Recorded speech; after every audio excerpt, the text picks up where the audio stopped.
Nepotism. The practice among those with power or influence of favoring relatives, friends, or associates, especially by giving them jobs. In the music world, this happens all the time. Sometimes your stepfather is Mick Jones, lead songwriter and guitarist of the multi-platinum selling band Foreigner, and you are Mark Ronson, a DJ and producer who's won 8 Grammy Awards.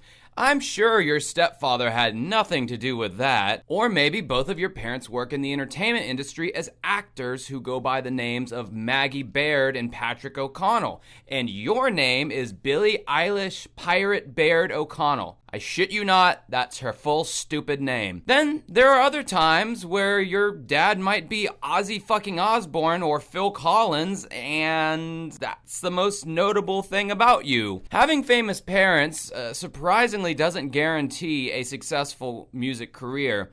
In this video, we'll be looking at some examples of kids who tried to follow in the footsteps of their rock star parents, but were never exactly able to step out from underneath their shadow. Stick around, this is Dancing with Ghosts with a pop filter. You happy?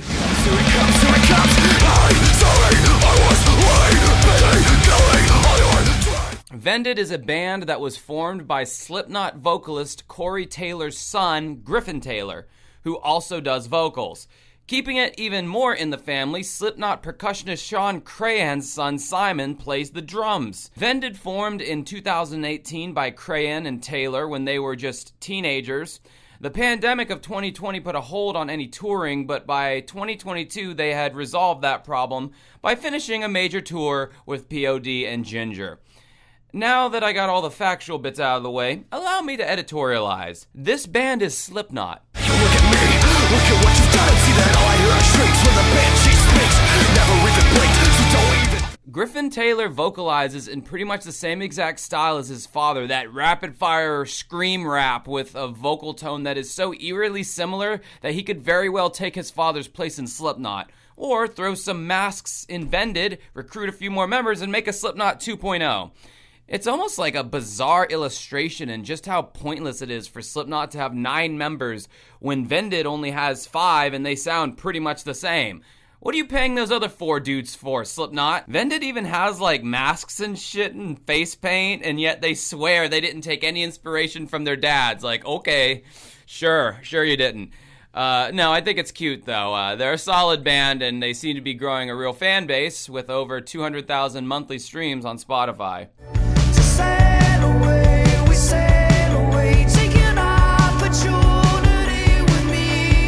With the slightly haunting brand of indie electronic rock, I would say Elliot Sumner's music is the most interesting out of anyone on this list.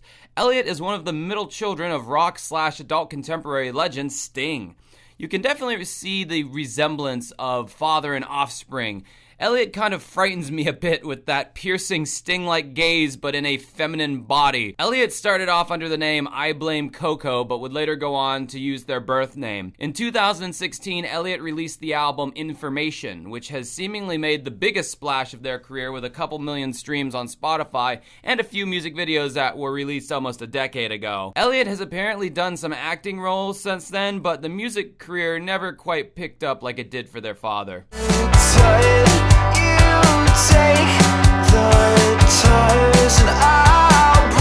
Ultra Q is a band made up of Chris and Enzo Malaspina, Kevin Judd. Oh, and Billy Joe Armstrong's youngest son, Jacob.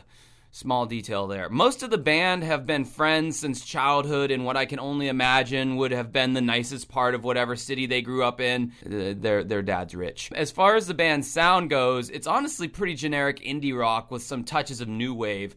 To hear Jacob sing, he kind of sounds like his famous father, but his voice is different enough to where you wouldn't really catch it unless you knew who he was. Honestly, there are thousands of bands that have the sound of Ultra Q. If you are young and you play guitar, you're either doing this type of indie rock or Midwest emo at this point. The youth has really fucking dropped the ball in the innovation front when it comes to rock and roll these days. But the nepotism definitely didn't hurt in this case. Despite the band's rather generic sound, they're still scoring over 30,000 monthly plays on Spotify. What would you say if I threw this away? Is it real? Most people are already aware of Eddie Van Halen's son Wolfgang and how he filled in for bass for some of their tours. But his son also has a project called Mammoth WVH, which is not exactly the catchiest band name in the world. I'm guessing he wanted to call the band just Mammoth, but there was already a black Norwegian doom metal of the same name, or Wolfie really wanted to bank on those famous last initials. Wolfie, by the way, is what most people call him. I'm not trying to act like we're best buds and gave each other nicknames or anything. Anyway, Wolfie has released 2 albums under the Mammoth WVH project thus far. And why am I calling it a project? Because Wolfie literally does everything. He writes the songs, he plays all the instruments, and he sings. Pretty impressive. Only I was doing the same damn thing when I first started in Dancing with Ghosts, so I'm not impressed. But you should be. Musically, this project has a pretty solid modern rock sound, while at the same time, I do get the impression that Wolfie is writing these songs with Van Halen fans in mind. I will say, though, the guitar solos are few and far between, which is a wise choice on Wolfie's part, because the first thing anyone would do is compare Wolf's talent to his father. I'm calling him Wolf by now. At this point, I feel a little weird calling a grown-ass man Wolfie. Wolf's vocals remind me of former Genesis vocalist Ray Wilson, in the sense that it's just kind of this generic rock voice with no particular interesting character to it. I don't know exactly what Mammoth WVH brings to the table that's new. I mean, we've certainly heard this genre done before. Throughout the years, numerous bands have added to and expounded upon this radio rock genre, and they've done it better. Once the curiosity of This Is Eddie Van Halen's Son wears off, I don't know if this project will have a long future. In my last video about nu metal bands and their love of covering songs, I mentioned Kelly Osbourne and how she tried to do music and it was pretty much seen as a joke, so she bowed the fuck out and never sang a note since. Well, there was another Osbourne that was always hidden in the shadows. An Osbourne that was never seen on the hit MTV show and was barely ever mentioned.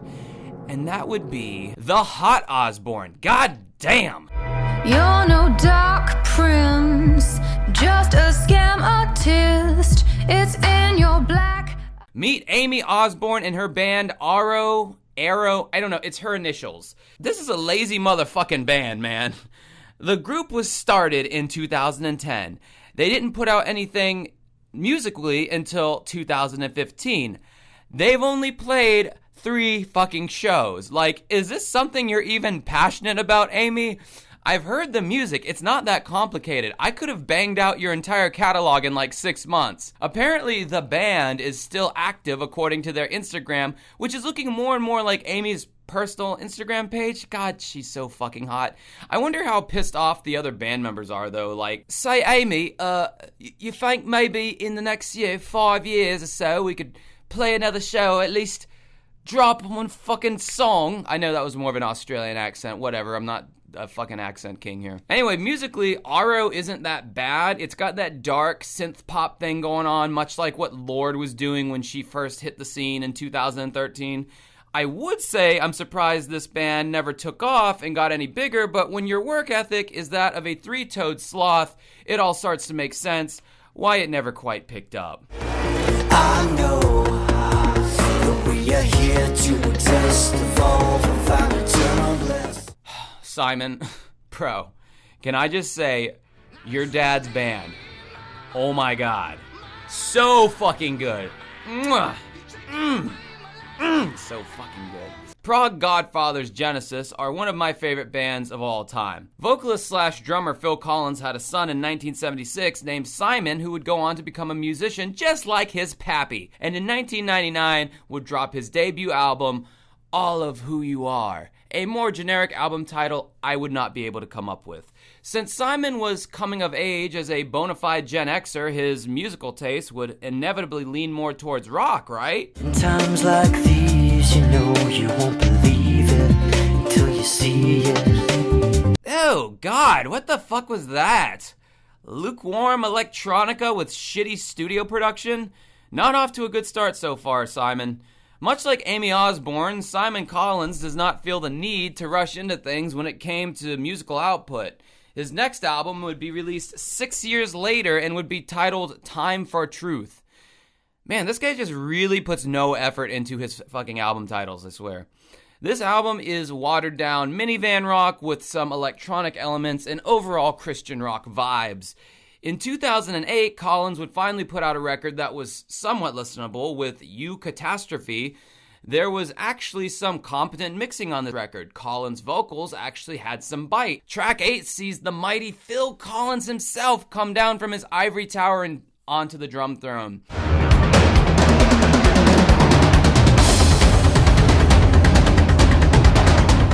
Phil Collins' drumming ability is kind of unmistakable and really reminds you of why Genesis was such a success. This was back when Phil still had some juice in his tank and right before his body would take a big fat dump on him. Let's have a moment of silence for Phil Collins.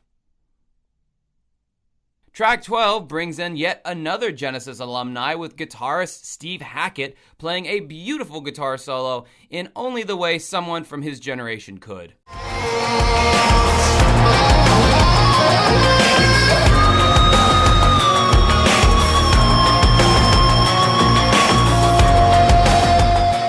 Now, from these examples, you may think this is a real hidden gem of a record for any Genesis fan, but it isn't. Apart from these certain little bright spots, You Catastrophe is, at the risk of sounding like a broken record, generic. If anyone else had put out this record, it wouldn't have had its own Wikipedia page. Nobody would have ever heard it. This was certainly Simon Collins' strongest record, but it's still a generic electronic rock record that had already been outpaced by many other more creative artists by that time. I will say Simon's cover of Keep It Dark was pretty sick, though.